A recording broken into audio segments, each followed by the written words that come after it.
Hello hi, ఎలా ఉన్నారు అందరూ? నీతమ్మ వంటిల్లికి స్వాగతం.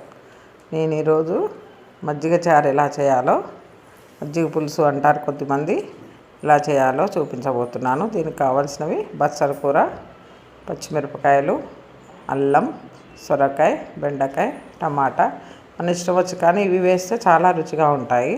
ఇవి మాత్రం తీసుకోవాలి.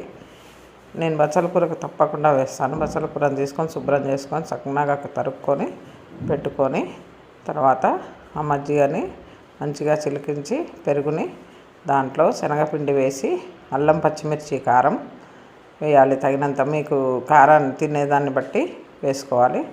దాంట్లో ఉప్పు కూడా వేసి, ఫస్టే ఉప్పు కూడా వేసి కలపాలి. ఎందుకు అంటే తర్వాత వేస్తే విరిగిపోతుంది. కాబట్టి ముందే మజ్జిగ పులుసులో ఉప్పు అన్నీ వేసేయాలి. ముక్కలు సన్నగా తరుక్కొని పెట్టేసుకొని చక్కగా మరిగించుకోవాలి. కొద్దిగా పసుపు వేసి, బచ్చలాకును వేసి బాగా మరిగించుకోవాలి. బచ్చలాకు ఎంత ఎక్కువ వేస్తే అంత రుచిగా ఉంటుంది. కాబట్టి తప్పకుండా బచ్చలాకును వేయాలి. శనగపిండి కలిపి పోస్తే చిక్కదనం వస్తుంది మజ్జిగలో. దాన్ని చక్కగా మనము సరిపోయేంతగా చూసుకొని వేసుకోవాలి. ఓ 3 కట్టల వరకు బచ్చల కూర వేసుకున్నాను నేను.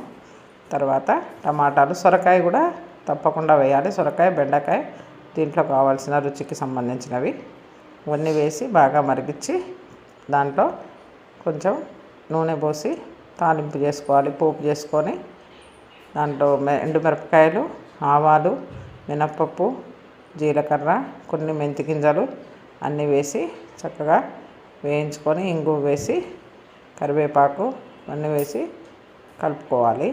కలుపుకుంటే ఎంతో టేస్టీగా ఉండేటటువంటి మజ్జిగ పులుసు మన కోసం రెడీగా అయిపోతుంది. ఇది ఎక్కువగా పెళ్ళిళ్ళల్లో, ఫంక్షన్లలో బాగా చేసేవాళ్ళు. ఇది 2 రోజులు కూడా నిల్వ ఉంటుంది. ఇష్టమైన వాళ్ళు పోసుకోవచ్చు. తెల్లవారు కూడా చాలా రుచికరమైనటువంటి మజ్జిగ పులుసు మన కోసం రెడీ అయింది. ఎలా ఉందో చూసి నాకు కామెంట్ చేయండి, సబ్స్క్రైబ్ చేయండి, లైక్ చేయండి. Thank you.